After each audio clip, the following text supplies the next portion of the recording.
Секој оној кој на било каков начин и во било каква форма има поврзаност со случајот во Кучани треба да биде изведен пред лицето на правдата, истакна премиерот Христијан Мицкоски одговарајќи на новинарско прашање.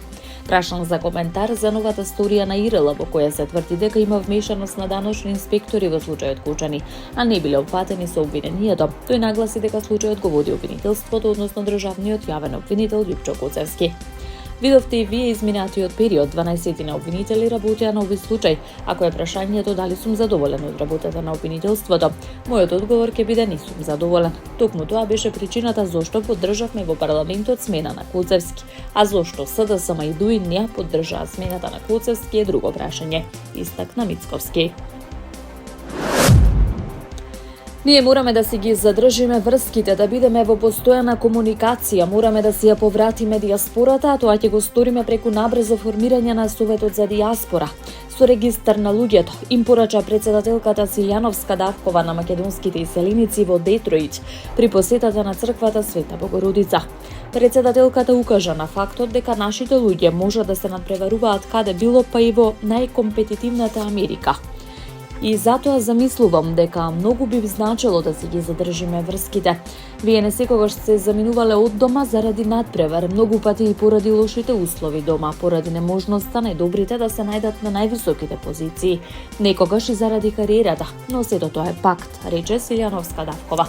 Во однос на македонскиот јазик како наследство, председателката посочи дека за незиниот говор во Обединетите нации не само поради тезите, веројатно и поради мелодичноста на јазикот, многу мина и кажале дека звучал како песна.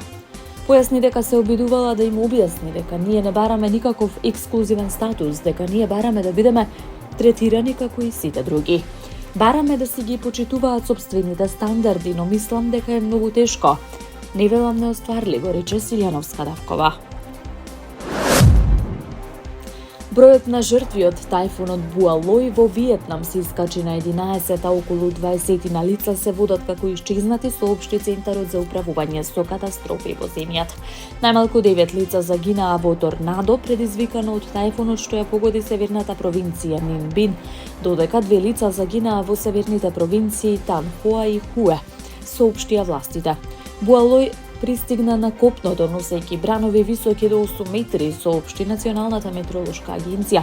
17 рибари се водат за исчезнати откако огромни бранови удриле во 2 рибарски брода во близина на покрајината Хуанг 3, додека целиот контакт со други рибарски бродови бил изгубен. Буалој до сега оштети 245 домови, преплави, речиси 1400 хектари ориз и други култури, го прекина пристапот до неколку области. Стотици летови се откажани или одложени, 4 аеродроми во централните провинции беа затворени. Циклонот донесе обилни дождови во поголемиот дел од Виетнам од саботата. Властите предупредуваат на ризик од големи поплави или изгања на земјиштето. Со долга крајбрежна линија свртена кон Јужното Кинеско море, Виетнам е подложен на тајфуни кои честопати се формираат источно од Филипините, каде што минатата недела загинаа најмалку 10 лица. Данска ги забрани сите цивилни летови со беспилотни летала до 3 октомври пред самитот на Европската унија во Копенхаген, објави данскиот министер за транспорт. Одлуката е донесена за да се олесни безбедносната работа на полицијата, објаснувајќи дека не можат да дозволат странски беспилотни летала да создаваат несигурност и одвлекување на вниманието. Данска, како и неколку други европски земји, пријави неколку инциденти со беспилотни летала во последните недели. Само еден ден пред забраната, беспилотни летала беа видени над данските војни објекти. Првите неидентификувани беспилотни летала беа забележани на 22 септември, кога аеродромите во Копенхаген и Осло беа накратко затворени поради тоа. Минатата недела летовите беа привремено суспендирани во Алборг и Билунд поради истите закани. Истрагата на данските власти се уште не утврди кој стои зад летовите.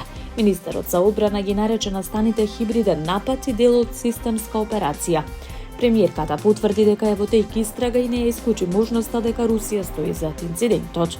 Москва ги отфрли ваквите обвинувања, велејќи дека силно отфрла каква била вмешаност.